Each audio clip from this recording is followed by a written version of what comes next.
You have about 10 minutes after the initial application to add more sealant before it separates and becomes difficult to blend smoothly.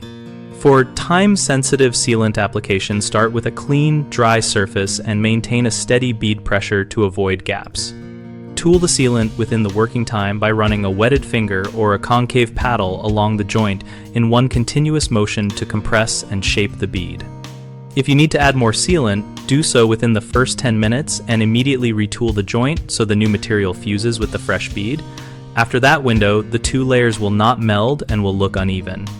Work in manageable sections so you never let the bead skin over before tooling, and keep a small bucket of water with a few drops of mild soap to wet tooling implements for a smooth finish without adhesion loss. For deep joints, use a backer rod sized to create a correctly proportioned bond area and avoid three-sided adhesion by ensuring the bead only sticks to the two sides of the joint. When temperature or humidity slows curing, plan for longer handling times, but do not exceed the 10-minute topping window if you want seamless addition.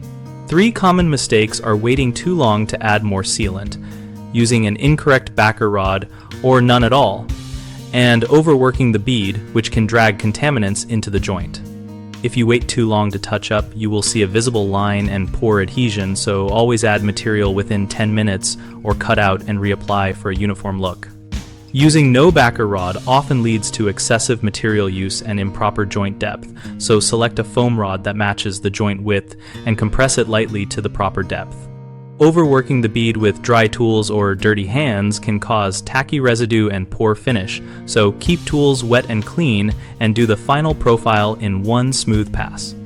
BigHomeProjects.com connects homeowners with local contractors for projects involving sealant, weatherproofing, and general exterior maintenance, so we help match needs to service providers. We also help contractors find work and grow their business, and our discussion community lets members ask questions, share techniques, and learn from peer experience.